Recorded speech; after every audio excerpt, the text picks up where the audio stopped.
আমার সন্তানদেরকেও চাই এক একজন যেন হাদি হয়। আমার দুইটা সন্তান, একটা ছেলে একটা মেয়ে, দুটোটা সন্তান আমি হাদির আদর্শে বড় করতে চাই। এর জন্য আমি সেই দুপুরে এসেছি, এখন পর্যন্ত আমার সন্তানদের নিয়ে এখানে আসি।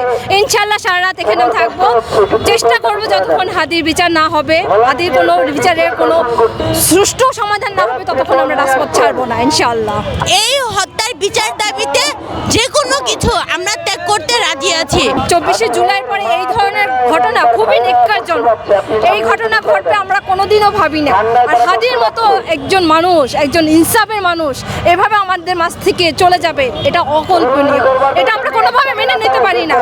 এই দায় সরকারকে নিতে হবে। এখন পর্যন্ত কোনো বিচারের কোনো একটা খুনিকে ধরা গেল না। আমি এই লক্ষ্যে এসেছি যে আমাদের শহীদ ওসমান হাদি তিনি দেশের জন্য জীবন দিয়েছেন। আমরা এখন যদি তার হত্যার বিচারের দাবিতে সংগ্রাম করি তাহলে এক অর্থে দেশের জন্যই জীবন দেওয়া হলো, এবং আমরা এই হত্যার বিচার দাবিতে যে কোনো কিছু আমরা ত্যাগ করতে রাজি আছি। হাদি ভাইয়ের বিচারের দাবিতে আমরা এবং আপনারা সবাই জানেন আজকে অনেক দিন যাবৎ এই যে আমরা মিছিল করছি বা যে দাবি জানাচ্ছি, আসলে আমরা ওইভাবে কোনো জাস্টিস পাইনি। আমি গতকাল থেকে অনেক অসুস্থ, কিন্তু এইখানের এই আওয়াজ, বিচারের যে আওয়াজ, এটা শুনে আমি ঘরে থাকতে পারিনি। তো আমি ওই অবস্থাতেই মানে বাসা থেকে এখানে চলে আসছি। কোনো হত্যাকাণ্ডই তো আসলে আমাদের কারোরই কোনো কাম্য না। ৭১-এর পরে এই বাংলাদেশ আমরা একটা স্বাধীন দেশ পেয়েছিলাম, যদিও ৭১-এ আমার জন্ম না।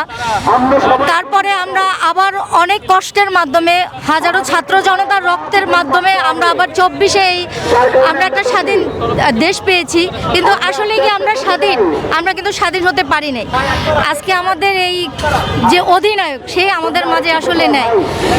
আসলে এটা আমাদের কারোরই কোনো কাম্য না যে আজকে আমরা যদি হাদি ভাইয়ের বিচার না পাই, কোনো সুষ্ঠু বিচার না পাই, তো আজকে হাদি ভাই নেই, কালকে আমি থাকবো না, পরশু আপনি থাকবেন না, এরকমের আমরা আর কোনো জাস্টিস পাবো না। তাই আমরা যতক্ষণ না পর্যন্ত জাস্টিস না পাচ্ছি আমাদের এই অবরোধ চলবে।